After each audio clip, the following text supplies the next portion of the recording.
So this video is for anybody who sells one-to-one coaching or is thinking about selling one-to-one coaching.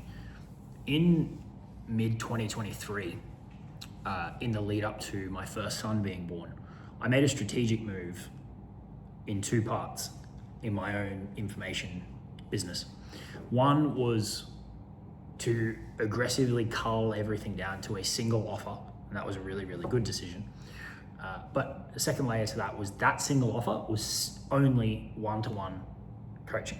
Okay, and I want to tell you about one of the major mistakes that I uncovered as I did that, and as I kind of got into the groove of having things that way. There were definitely some positives as well, the simplicity and the depth of the relationships and all these kind of things. But there was one big gap that it left in my business that I want to tell you about so that you can avoid it if you're either on this path now or about to head down it or you're thinking about it, right? So when I first moved into doing higher end five-figure, multi-five-figure coaching, consulting, either in a group or a one-to-one capacity, when I first moved into that space, I also had a mid-ticket or whatever price point you want to call it, offer running that was about $2,000, right?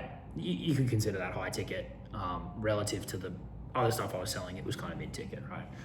And this really acted like a machine to bring people into my world, indoctrinate them into my strategies, tactics, and philosophies, and then ultimately spit out perfect fit, ready to scale clients for the back end offer. And so when I really simplified everything down and moved to that single offer, which was a good move, but that single offer was one-to-one, that blend wasn't ideal. It worked. I had some fun. It wasn't horrendous, but there was a gap. There was a gap in that I was selling one-to-one consulting or coaching for an extended period, 6-12 months, to people who they might have been indoctrinated into my free content, but we hadn't had that experience of being together in a paid container before. They hadn't been through a deeper dive program. They hadn't been on coaching calls with me.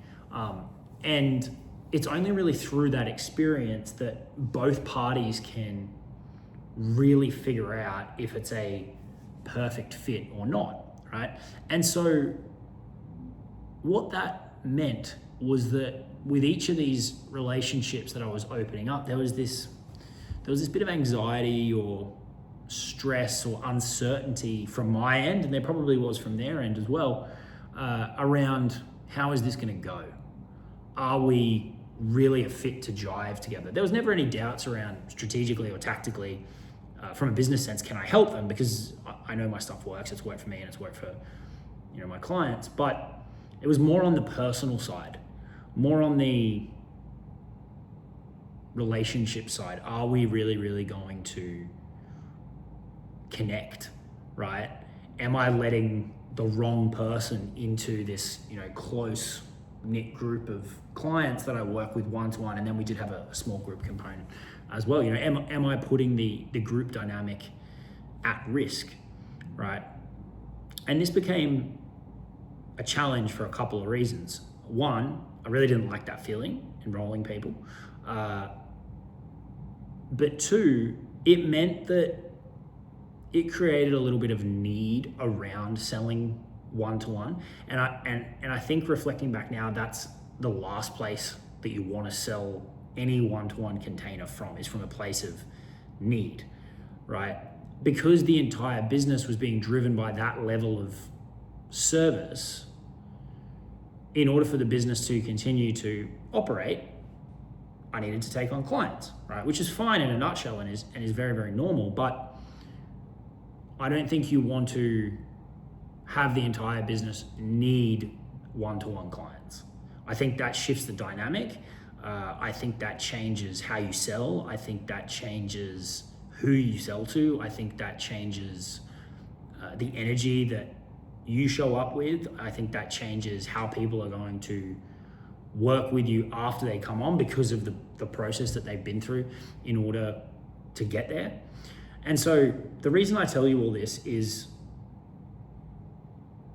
drawing on my experience. If you're either selling one-to-one now and it just doesn't feel quite right and it's your main thing, you're thinking about selling one-to-one and making it your main thing, I would highly recommend that either now or very, very quickly, once you have solidified your one-to-one offering and you know the scope of what it is and the price and who you want to work with and all these kind of things, once you've solidified it either theoretically or in practice, I would really, really encourage you to build an offering in that sub 5K range that's really a deep dive into your operating system, your methodology, your framework for how you work with your clients, because then they get to, in real time, experience the intersection of your strategies and your philosophies, the intersection of what you do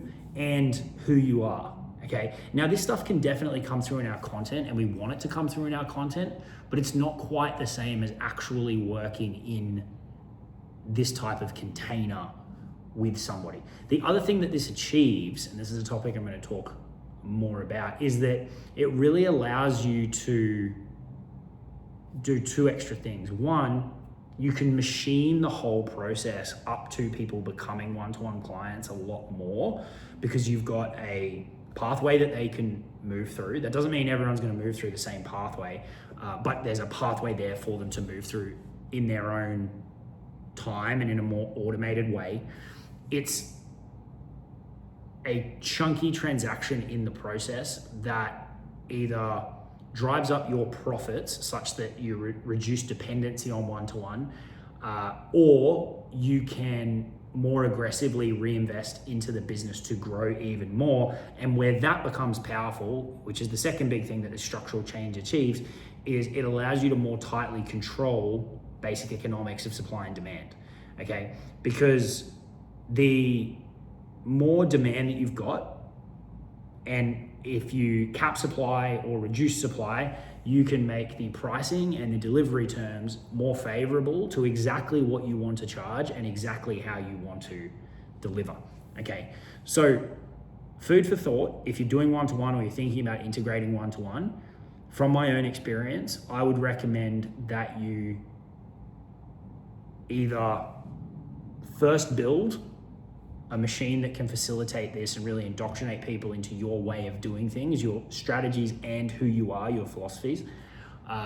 Or if you're already doing it, or you want to do the one-to-one first, I think that's fine, but just put a marker in this as something that you should do quickly so that you've got something bringing people to you to reduce the need and the dependency on the one-to-one, to really indoctrinate people into your way of doing things.